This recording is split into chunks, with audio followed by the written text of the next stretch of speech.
Fala aí, seres humanos, Zeus aqui com mais um vídeo e hoje vamos fazer mais um episódio da nossa série Reembolso, sim ou não, dessa vez falando sobre Star Wars Outlaws.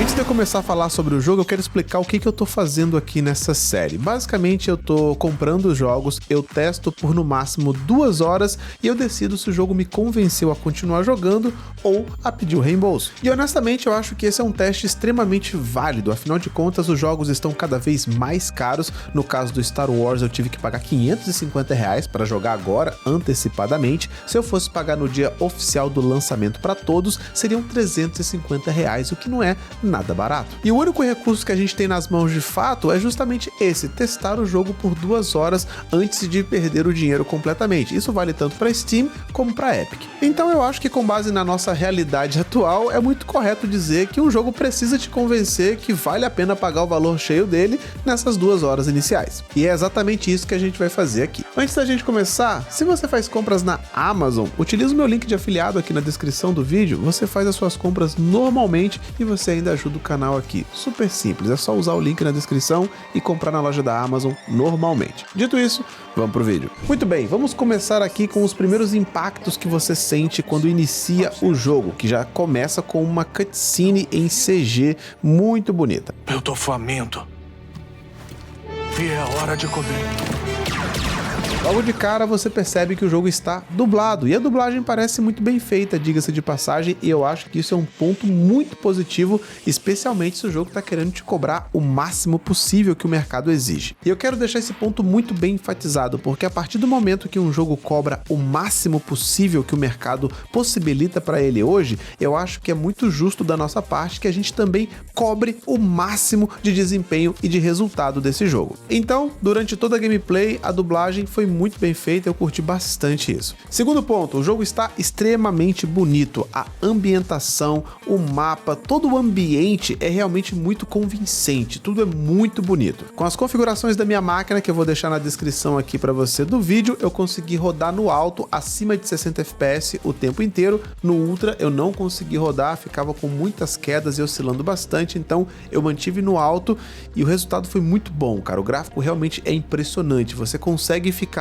admirando todo o ambiente, os personagens, tudo que tá acontecendo. Realmente nesse ponto de ambientação o jogo tá nota 10, assim. Eu só não perdi mais tempo observando todo o ambiente porque eu meio que tava com o cronômetro rodando, né? Mas o tempo que eu perdi observando e as coisas que eu fiquei ali reparando ficaram realmente muito legais. O mesmo vale para os sons do jogo também. A ambientação feita com os sons e a trilha sonora de forma geral estão muito bem feitos. Vale muito a pena você colocar o seu fone de ouvido e se isolar no jogo, a distância dos sons, como eles mudam conforme você muda de salas, quando você tá num ambiente mais isolado, quando você tá num ambiente mais aberto, a acústica deles, eles trabalharam isso também muito bem. Com relação à gameplay do jogo, a gente começa a ter algumas áreas mais cinzas e talvez um pouco mais problemáticas. De forma geral, o jogo é um game de stealth, de estratégia, de posicionamento, de fazer as coisas de forma sorrateira como um espião. E nesse ponto especificamente eu tenho meus problemas pessoais que talvez vocês não tenham. Eu sinceramente não consigo ficar imerso nesses jogos de espionagem, especialmente jogos da Ubisoft que parecem seguir o mesmo padrão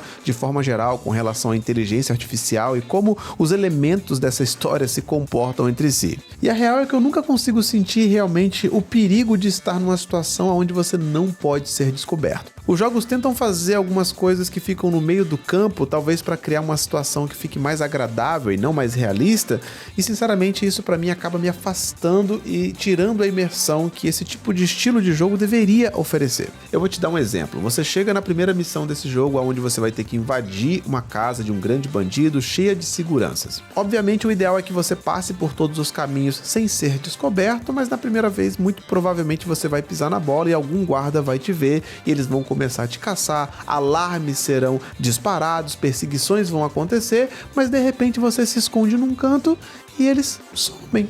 Eles param de te procurar e você fala, parece que eu despistei eles. E os guardas simplesmente esquecem que você tava lá. No máximo, eles ficam igual uns otários parados, olhando pra cá e pra lá, pra ver se alguém aparece, mas o perigo em si eminente, ele desaparece e você pode voltar a andar normalmente, como se nada tivesse acontecido. Isso pra mim é simplesmente bizarro. Nesse jogo, as coisas escalonam até um pouquinho mais. Você chega em algumas áreas que possuem câmeras que são quase como sensores. Você não pode passar na área de visibilidade delas.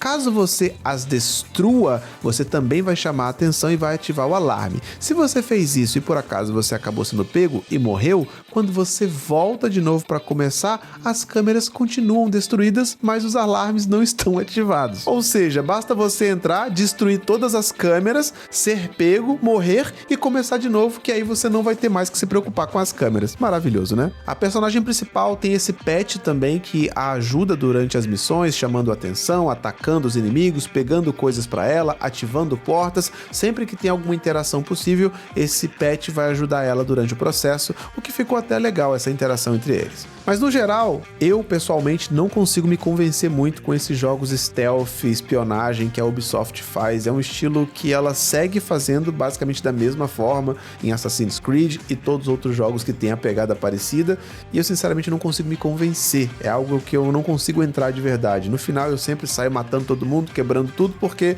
é só correr um pouquinho, me esconder e vai voltar tudo ao normal de qualquer forma. A sensação de perigo que esse estilo de jogo deveria causar simplesmente não tá lá. E não foi no Star Wars Outlaws que eles conseguiram fazer isso muito diferente, ou fazer essa sensação mudar em mim, pelo menos. As capacidades e habilidades da personagem principal também são um conflito constante dentro do jogo. Fisicamente, ela não tem nada de especial, ela não tem superpoderes, ela não é um tipo de alienígena, ela não tem um braço robótico, ela é uma mulher normal. Ela não é só normal, ela não tem nenhum porte atlético, musculoso ou nada do tipo. Isso até faz sentido para um jogo que vai trabalhar mais o stealth e armas que você vai utilizar durante o processo. Ela não precisa ser forte para nada disso. Mas aí chega um determinado ponto do jogo onde você vai fazer meio que um parkour, e aí você se pendura utilizando um tipo de gancho com chicote que ela tem, você se pendura em montanhas, fazendo uma escalada sem nada na mão, sem nenhum preparo, como se fosse literalmente o Homem-Aranha. Você tem tipo um recurso de bullet time, que permite que você meio que pare o tempo, mire em vários alvos e depois atire em todos eles ao mesmo tempo, o que é quase um superpoder,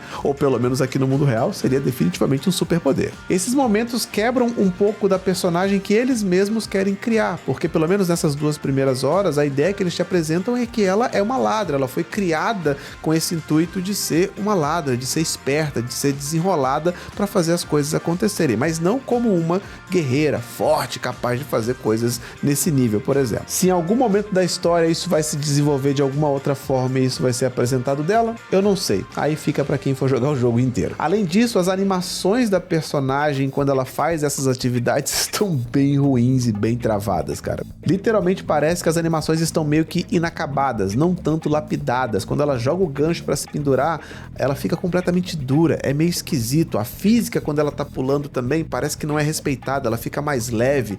É meio estranho, assim, as animações e a física da personagem de forma geral não ficou muito bonito de você ver. E se você chegar aqui pra falar, mas você tá chorando demais, lembre-se, esse jogo está cobrando o máximo possível, cara, que alguém pode cobrar por um jogo nos dias de hoje. Então, eu não me vejo em nenhuma situação desconfortável de cobrar o máximo desse jogo também. Ainda sobre a personagem, nós temos o perfil dela, que é dessa ladra que foi criada por uma mãe que também aparentemente era uma ladra, esperta, desenrolada, e que deveria ter, a essa altura do campeonato, essa mentalidade mais esperta, uma personagem mais inteligente. Mas ao invés disso, nós temos uma personagem que talvez metodicamente é meio inocente demais, que por algum motivo durante essa criação não se tornou uma mulher astuta, desenrolada, super esperta, pronta para lidar com as situações da maneira mais inteligente possível. Ela é, na verdade, o contrário disso. Ela é sonhadora, inocente, se coloca em cenários que obviamente tem muito potencial de dar errado,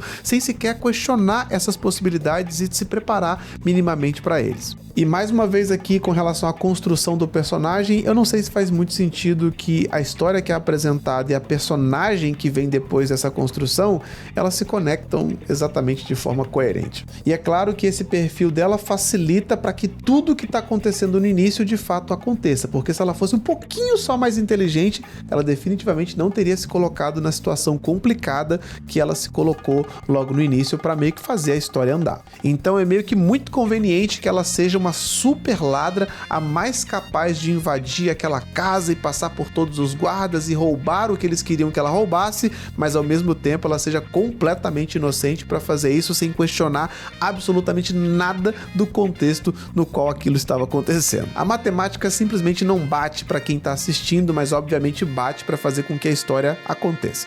Falando rapidamente de alguns outros elementos para não deixar passar batido, as interações com NPCs presentes no mapa, elas são bem limitadas também. Você tem alguns pontos e NPCs com os quais você consegue interagir, mas a maioria deles são bem robóticos, você não consegue falar com eles, eles te empurram, você fica tomando buddy block deles sem ter nenhum tipo de interação real, é como se você não existisse ali. Então, no geral, o mapa e a ambientação é muito bonita, mas ela não interage tanto com você assim. Tem até alguns animais que você pode fazer carinho, mas a maioria dos NPCs, eles agem como se você não estivesse ali. Se você chegar perto, eles não vão reagir, eles não vão te empurrar, você não vai empurrá-los. Alguns droids que estão passando interagem com você e percebem que você existe ao ponto de parar quando você está na frente, de tentar desviar, mas a grande esmagadora maioria dos NPCs vão agir como se você não estivesse lá. No último momento do jogo, para mim, quando eu consigo sair do planeta e ir para uma nova área que tem um mapa que parece ser o mundo aberto do jogo, mais uma vez o jogo surpreende com a beleza. O mapa é muito bonito, cara, dá vontade de você dar uma explorada e passear pelo ambiente. Realmente a ambientação desse jogo é um dos pontos mais fortes que ele tem. Mas eu parei por aí. E com base nessa experiência que eu tive, eu não diria que o jogo é ruim, cara, eu só não diria que ele é excepcional. E eu acho que um jogo para cobrar R$350 ou 550, né, na sua pré-compra para jogar antecipadamente por 3 dias, tem que ser excepcional. Então eu diria no máximo que esse jogo é bom e tá usando muito do nome Star Wars para poder arrancar o máximo de dinheiro possível dos jogadores. Então, para responder a pergunta desse vídeo se é reembolso sim ou não, com certeza é reembolso, cara. Eu acho que um preço justo para esse jogo, né, levando em consideração a nossa realidade de hoje, seria entre 150 e 250 reais. Eu acho que estaria ótimo para o que o jogo está entregando. A Ubisoft tem lá o plano dela mensal para você ter acesso a todos os jogos da lista dela por 50 reais, e eu acho que esse é o valor certo que você deveria pagar por esse game. Pagou 50 reais, utiliza esse mês, joga à vontade, porque eu acho que esse valor vale. O jogo não é ruim, dá vontade de você explorar, dá vontade de você ver o desenrolar da história, não é perfeito, é um pouco clichê também, e é justamente por isso que eu acho que ele fica no meio desse caminho. Ele não é excepcional, mas também não é ruim, é uma experiência que eu acho que eu gostaria de ter, mas não por 350 conto, muito menos por 550. Mas pagar 50 ali no mensal da Ubisoft, eu acho que seria justo. O jogo parece que vale a pena por esse preço, definitivamente. Mas é isso, meus jovens, que eu tenho a dizer sobre o Star Wars Outlaws. E aí, você testou? Viu alguém testando? O que você achou? Deixa aí nos comentários que eu quero saber quais são os seus pensamentos sobre o jogo ou sobre o que eu disse. Concorda? Não concorda? Comenta aí, dá like, dislike, compartilhamento, tudo isso é extremamente válido pra gente seguir adiante com esse canal que tá trazendo informações agora com mais frequência, videozinhos chegando aí com mais frequência também. Então, se você curte essa pegada e as minhas análises, né, vamos colocar assim, desses jogos, interaja, cara. Interaja, porque isso vai ser muito importante para esse vídeo se propagar e para você receber notificações dos próximos vídeos que eu fizer. Esse canal aqui tem um foco maior em jogos single player, em jogos que tem um escopo multiplayer também um pouco menor. Então, se você curte também a minha opinião sobre esses jogos, se inscreve aí que eu tô postando vídeos regulares aqui agora. Não deixe de conhecer os outros canais do nosso Ghosts Verso. Tem canal para tudo que é gosto, tem canal focado em MMORPG, tem canais de reacts, tem canal de vlogs, tem canal para tudo, meus jovens. Na descrição tem o link aí para todos os canais do nosso Ghosts Verso. Tem o meu Twitter, meu X, na verdade, meu TikTok, meu Instagram também. Segue o que for interessante para você e a gente se esbarra no próximo vídeo. Aquele abraço para vocês e eu fui!